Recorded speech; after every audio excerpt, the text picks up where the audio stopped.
Question वाली class नहीं है। मेंसुरेशन 2D मैंने जैसे आपको कराया था, सारे फॉर्मूले आपको समझाए थे, ऐसे ही आज मैं सभी के सभी फॉर्मूले आपको क्वेश्चन के साथ कराऊंगा। सभी के सभी फॉर्मूले की भाई आपको दिक्कत ना हो फॉर्मूले याद करने में, ठीक है। जैसे आज का सबसे पहला सवाल देखो, एक बेलन की त्रिज्या 7 सेंटीमीटर और ऊंचाई 10 सेंटीमीटर है, बेलन का आयतन बताइए क्या होगा। भाई बेलन का आयतन निकालना है तो पहले बेलन यानी सिलेंडर के सारे फॉर्मूले कर देते हैं, ठीक है। वो सभी के सभी याद करते हैं और देखते हैं बेलन असल में होता क्या है। देखो इस तरीके की आकृति होती है मेरे भाई बेलन की। भाई आपने घर में ग्लास तो देखा होगा ना, स्टील का गिलास जिसमें पानी पीते हो, ठीक है। वो आकृति जो है वो एक बेलनाकार आकृति ही है, वो एक तरीके का सिलेंडर ही है, ठीक है। क्योंकि ऊपर भी सर्कल नीचे भी सर्कल, ठीक है। और मेरे भाई दोनों जो सर्कल होते हैं उनका रेडियस, उनकी त्रिज्या जो है वो बराबर होती है, दोनों की त्रिज्या बराबर। यहां पर रेडियस अगर r तो यहां पर भी रेडियस r। अगर मैं इन दोनों को जोड़ देता हूं, इन दोनों सर्कल्स के वृत्त के केंद्रों को अगर मैं जोड़ दूं तो मुझे सिलेंडर की ऊंचाई यानी कि हाइट मिल जाएगी। क्या मिल जाएगी? हाइट। जैसे जरा एक बार आप सभी इस ग्लास को ध्यान से देखना, इस ग्लास को मेरे भाई अगर आप ध्यान से देखोगे तो भाई ऊपर भी सर्कल नीचे भी सर्कल और ये इसका चारों तरफ का क्षेत्रफल। तो मेरे भाई ये एक बेलनाकार आकृति है और जब मैं दोनों सर्कल्स के केंद्रों को यानी सेंटर को जोड़ता हूं तो मुझे बेलन की ऊंचाई यानी कि हाइट मिल जाती है। अब सबसे पहले इसका आयतन यानी कि वॉल्यूम, वॉल्यूम यानी कि आयतन असल में होता क्या है वो भी तो समझे। वॉल्यूम का फॉर्मूला होता है, आयतन का फॉर्मूला होता है पाई r स्क्वायर h। अब जरा इस ग्लास को देखना, इस ग्लास के अंदर मैं कितना पानी भर सकता हूं। बिल्कुल भाई ऊपर तक भर दिया, ये बिल्कुल ऊपर तक भर दिया, ये बिल्कुल। ओ भाई तुम्हारे चक्कर में घर पे भी डांट खाता हूं और तुम्हारे चक्कर में अब यहां पर ये सफाई वाले भी डांट मारेंगे कि भाई राकेश सर जो है यहां पर पानी गिरा गए। तो समझो मेरे भाई ये है आयतन, इसके अंदर हम जितना पानी भर सकते, एक आकृति में जितना पानी भरा जा सकता है वो उस फिगर, उस आयतन, उस आकृति का आयतन यानी कि वॉल्यूम बताता है। मैं इसको जरा ध्यान से रख दूं, अगर और गिर गया तो डांट क्या पता ऊपर धर्मेंद्र सर भी कह दे, बोले सर आराम से अच्छे से पढ़ाया करो, आप जो है पानी को नहीं गिरा देते हो। मैं भाई घर पे भी डांट खाओ, तुम्हारे लिए यहां पर भी डांट खाओ है। तो वॉल्यूम, वॉल्यूम के बाद मेरे भाई दूसरा formula curved surface area. Curved surface area Hindi में इसको क्या बोला जाता है मेरे भाई? कर्व्ड सरफेस एरिया को हिंदी में वक्र पृष्ठीय क्षेत्रफल, वक्र पृष्ठीय क्षेत्रफल बोला जाता है। जिसका फॉर्मूला क्या होता है मेरे भाई? जिसका फॉर्मूला यहां लिख देता हूं 2 पाई RH, 2 पाई RH हो गया, ठीक है। उसके बाद मेरे भाई यहां लिख दूं तीसरा formula total surface area, total surface area Hindi में इसको क्या बोला जाएगा? कुल पृष्ठीय क्षेत्रफल, कुल पृष्ठीय क्षेत्रफल। जिसका फॉर्मूला क्या होता है मेरे भाई? 2 पाई RH प्लस 2 पाई R स्क्वायर, 2 पाई R स्क्वायर, या फिर होता है 2 पाई R H प्लस में R, H प्लस में R। ये तीन फॉर्मूले होते हैं सिलेंडर के जो हमें अच्छे से समझने होते हैं, जिनके ऊपर हमारे सवाल बनते हैं। अब अगर डांट खानी ही है तो एक बार आपको ये भी समझा देता हूं कि कर्व्ड सरफेस एरिया होता क्या है और टोटल सरफेस एरिया होता क्या है। देखो भाई ये मैंने ग्लास यानी सिलेंडर फिर से ले लिया। अब अगर मैं इसके सिर्फ चारों तरफ के एरिया को देखूं, केवल चारों तरफ का क्षेत्रफल देखूं तो मेरे भाई उसको हम कर्व्ड सरफेस एरिया यानी वक्र पृष्ठीय क्षेत्रफल बोलेंगे। उसके बाद मेरे भाई अगर मैं इसके ऊपर जो सर्कल है और नीचे जो सर्कल है दोनों का क्षेत्रफल ऐड कर देता हूं, ऊपर सर्कल यानी पाई R स्क्वायर, नीचे भी सर्कल यानी पाई R स्क्वायर, तो टोटल मिलाकर 2 पाई R स्क्वायर। तो कर्व्ड सरफेस एरिया में मैंने 2 पाई R स्क्वायर जोड़ दिया, जिससे मुझे कुल पृष्ठीय क्षेत्रफल यानी टोटल सरफेस एरिया मिल गया, ठीक है। हाँ भाई गिरना मत। अब हमसे क्या पूछा है भाई? इसकी वॉल्यूम यानी आयतन बताइए। आयतन का फॉर्मूला पाई R स्क्वायर H। त्रिज्या कितनी दी है मेरे भाई? त्रिज्या दी है 7, तो 7 को मेरे भाई 7 से मल्टीप्लाई, और ऊंचाई कितनी दी है मेरे भाई? 10 यानी कि 10। आंसर क्या बनेगा? यहां से 1 7 से 1 7 कट गया, 7 दूनी 14, 7 दूनी 14, 1 15 और 0। आंसर क्या बनेगा? 1540। तो इस क्वेश्चन के साथ हमने वॉल्यूम समझ भी लिया और उसका फॉर्मूला क्या होता है वो भी याद कर लिया।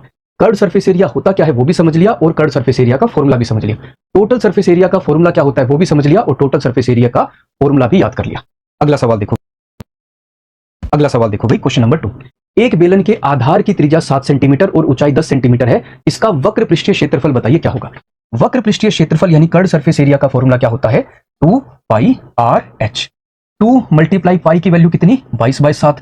त्रिज्या यानी रेडियस आपको कितना दिया हुआ है? 7, और हाइट कितनी दी है मेरे भाई? 10।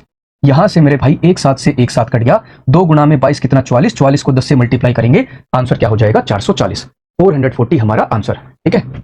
आज अगले सवाल पर, क्वेश्चन नंबर 3। एक बेलन की त्रिज्या 7 सेंटीमीटर और ऊंचाई 10 सेंटीमीटर है, बेलन का कुल पृष्ठीय क्षेत्रफल यानी टोटल सरफेस एरिया बताइए। अब आपको ये पता तो है कि टोटल सरफेस एरिया असल में होता क्या है। अगर मैं कर्व्ड सरफेस एरिया में ऊपर वाले सतह और नीचे वाली सतह का क्षेत्रफल भी जोड़ दूं तो मुझे टोटल सरफेस एरिया मिल जाएगा। तो टोटल सरफेस एरिया का फॉर्मूला 2 पाई R H प्लस में R, एच प्लस आर। 2 गुणा में पाई की वैल्यू कितनी 22/7, मल्टीप्लाई में त्रिज्या कितनी है 7, हाइट कितनी 10 और त्रिज्या कितनी है, रेडियस कितना है 7। 7 से मेरे भाई 7 कट गया, 22 गुणा में 2 कितना 44, मल्टीप्लाई में 10 + 7 कितना 17, 17 चौके 68, 8 लिखा 6 हासिल, 17 चौके 68 और 6 कितना हो जाएगा मेरे भाई 74। आंसर क्या बनेगा 748 सेंटीमीटर स्क्वायर।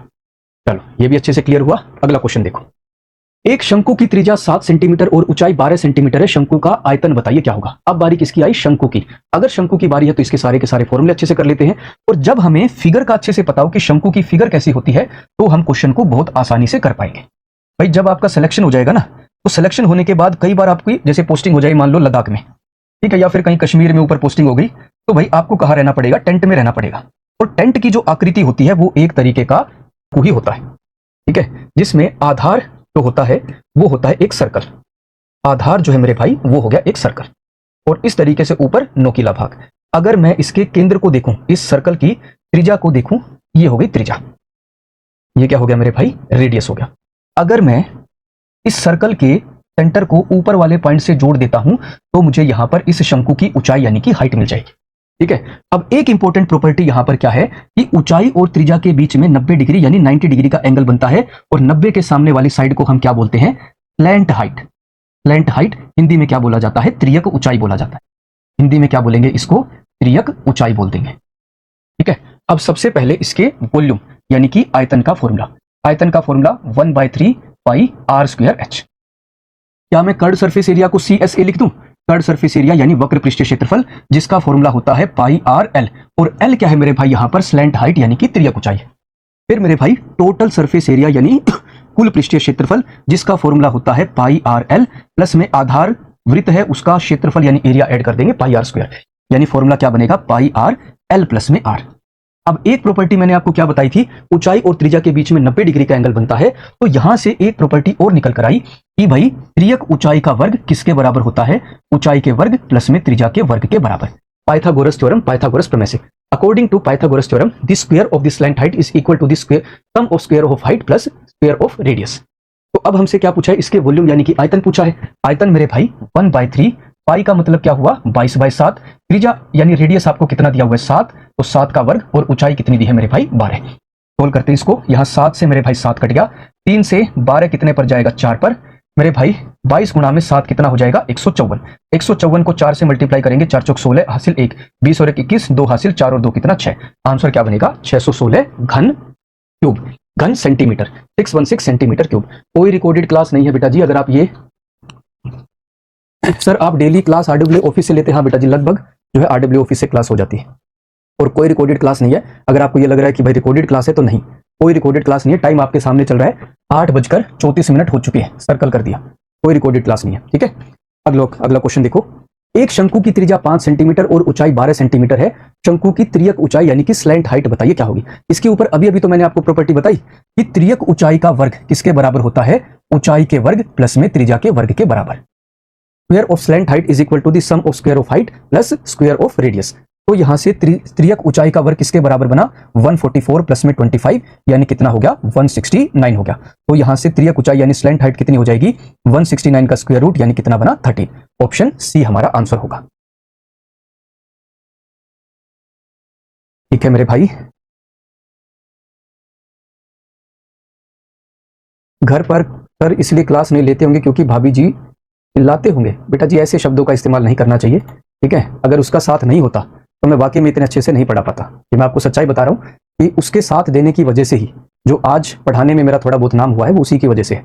अगर वो पीछे से बैकग्राउंड में सारी चीज़ों को घर को अच्छे से ना संभाले तो फिर वो जिम्मेदारी मुझ पर ही ज़्यादा बनेगी, लेकिन घर पर सारी जिम्मेदारी उसने अच्छे से निभाई, अच्छे से साथ दिया, तब जाकर मैं यहाँ पर आपको टाइम दे पा रहा हूँ, ठीक है। तो ऐसे शब्दों का इस्तेमाल नहीं करना चाहिए, गलत बात।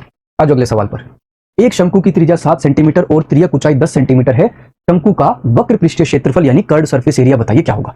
कर्ड सरफेस एरिया का मतलब हमारा सिर्फ साइड का एरिया, जिसका फॉर्मूला क्या होता है पाई आर एल। पाई की वैल्यू कितनी 22/7, त्रिज्या कितनी है मेरे भाई 7, और त्रियक ऊंचाई आपको कितनी दी है मेरे भाई 10 सेंटीमीटर। तो यहां से 7 से 7 कट गया, 22 गुना में 10, आंसर क्या हो जाएगा 220 घन से स्क्वायर सेंटीमीटर, 220 सेंटीमीटर स्क्वायर हमारा आंसर है, ठीक है।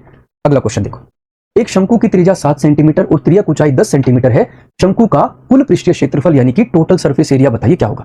भाई टोटल सरफेस एरिया का फॉर्मूला क्या होता है पाई आर L प्लस में R। अब पाई की वैल्यू कितनी 22/7, त्रिज्या यानी रेडियस आपको कितना दिया हुआ है 7 सेंटीमीटर, स्लैंट हाइट कितना है 10 और रेडियस कितना है मेरे भाई 7।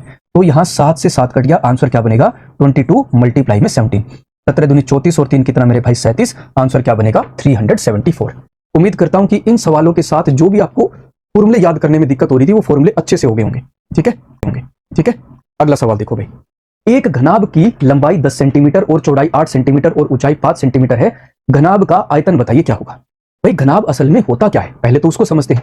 जिस कमरे में बैठकर अभी आप पढ़ रहे हो वो कमरा जो है वो एक तरीके का घनाभ, एक तरीके का क्यूबॉइड है। घर में आपने माता जी को मंदिर में देखा होगा कि मंदिर में वो दिया लगाती है, और दिया जब लगाती है तो माचिस मैचस्टिक का इस्तेमाल करती है, तो माचिस की जो आकृति है वो एक तरीके का घनाभ, एक तरीके का क्यूबॉइड ही होता है। बचपन में आप लूडो खेलते थे तो लूडो की जो आकृति होती है वो भी एक तरीके का घनाभ, एक तरीके का क्यूबॉइड होता है। क्यूबॉइड यानी घनाभ में लंबाई, चौड़ाई और ऊंचाई तीनों अलग अलग होती है। तो सबसे पहले इसके वॉल्यूम यानी आयतन का फॉर्मूला लंबाई मल्टीप्लाई चौड़ाई मल्टीप्लाई में ऊंचाई। फिर कर्व्ड सरफेस एरिया जिसको हम 4 दीवारों का क्षेत्रफल भी बोल देते हैं, 4 दीवारों का क्षेत्रफल। एरिया ऑफ 4 वॉल्स जिसका फॉर्मूला होता है ट्वाइस ऑफ L प्लस में B मल्टीप्लाई में H। फिर मेरे भाई टोटल सरफेस एरिया यानी कुल पृष्ठीय क्षेत्रफल जिसका formula twice of LB plus में BH प्लस में HL होगा, प्लस में HL। फिर एक सवाल यहां पर और बनता है कि घनाभ के विकर्ण की लंबाई बताओ, विकर्ण कह लो, या फिर कई बार सवाल में क्या आता है कि घनाभ में रखी जा सकने वाली सबसे बड़ी डंडी, सबसे बड़ा डंडा, उसकी लंबाई बताओ क्या होगी। ठीक है, तो डायगोनल का फॉर्मूला क्या होता है मेरे भाई अंडर रूट में L स्क्वायर प्लस में B स्क्वायर प्लस में H स्क्वायर होता है। तो ये 4 फॉर्मूले होते हैं जो कि आपको घनाभ के लिए याद होने चाहिए, दूसरा, तीसरा और मेरे भाई चौथा। तो सबसे पहले हमसे यहां पर वॉल्यूम यानी कि आयतन पूछा है, और आयतन का फॉर्मूला, वॉल्यूम का फॉर्मूला लंबाई मल्टीप्लाई में चौड़ाई मल्टीप्लाई में ऊंचाई। आंसर क्या बनेगा यहां से 400 सेंटीमीटर क्यूब। ऑप्शन डी हमारा आंसर होगा। ठीक है मेरे भाई। सर आरडब्ल्यू ऑफिस कौन सी जगह पर है? ग्रेटर नोएडा में मेरे भाई। बढ़ते हैं। एक कमरे की लंबाई 10, चौड़ाई 8 और ऊंचाई 5 सेंटीमीटर है, इसकी 4 दीवारों का क्षेत्रफल यानी कर्व्ड सरफेस एरिया बताइए क्या होगा। ठीक है, देखो कर्व्ड सरफेस एरिया का formula twice of L plus में B मल्टीप्लाई में H। 2 गुणा में लंबाई कितनी है 10, चौड़ाई कितनी है मेरे भाई 8 और ऊंचाई कितनी है मेरे भाई 5। 5 गुणा में 2 कितना होता है 10 होता है, मल्टीप्लाई में 10 प्लस 8 कितना 18। आंसर क्या बनेगा 180 सेंटीमीटर स्क्वायर। ऑप्शन सी हमारा आंसर। इतने आसान सवाल लेकर आने का मतलब ये नहीं कि पेपर में इतने आसान सवाल आएंगे। पेपर में इतने आसान सवाल आर्मी के एग्जाम में आते हैं। प्रैक्टिस सेट में जैसा मैंने आपको पहले बोला था, इतने आसान सवाल लाने का कारण क्या है कि आपका ध्यान कैलकुलेशन से ज्यादा फॉर्मूले याद करने पे हो, और अगर फॉर्मूले आपको अच्छे से पता हो जाएंगे तो क्वेश्चन आसान हो जाएगा। जहां आपको फॉर्मूले पता है मेंसुरेशन में तो वो क्वेश्चन आप गलत नहीं करोगे। ठीक है, ट्रिग्नोमेट्री की भी मैराथन लेकर आओ। नेक्स्ट जो मिशन बैकलॉग क्लास होगी ना, उसमें मैं चाहूंगा कि आपको ट्रिग्नोमेट्री साथ में करा दूं। बाकी अभी उसकी रूपरेखा बनाई नहीं है कि मैं कितने चैप्टर उसमें कराऊंगा, वो आपको पहले ही मैं थर्सडे तक, वीरवार तक बता दूंगा। ठीक है, चलो अगले सवाल पर बढ़ते हैं। एक घनाभ की लंबाई 10 सेंटीमीटर, चौड़ाई 8 सेंटीमीटर और ऊंचाई 5 सेंटीमीटर है, घनाभ का कुल पृष्ठीय क्षेत्रफल यानी टोटल सरफेस एरिया बताइए क्या होगा। भाई घनाभ के टोटल सरफेस एरिया का फॉर्मूला क्या होता है ट्वाइस ऑफ LB प्लस में BH प्लस में HL होता है, प्लस में HL। 2 गुणा में लंबाई आपको कितनी दी है 10, चौड़ाई कितनी दी है 8, प्लस में चौड़ाई कितनी है 8 और ऊंचाई कितनी है 5, प्लस में ऊंचाई कितनी है 5 और लंबाई कितनी है मेरे भाई 10। इसको जरा सोल्व करते हैं। 10 गुणा में 8 कितना हो जाएगा 80, 8 गुणा में 5 कितना हो जाएगा 40, 5 गुणा में 10 कितना हो जाएगा 50। 2 मल्टीप्लाई में 80 और 40 120 और 50 कितना हो जाएगा 170। 2 गुणा में 170, आंसर क्या बनेगा 340 सेंटीमीटर स्क्वायर। बहुत बढ़िया। अगला सवाल देखो।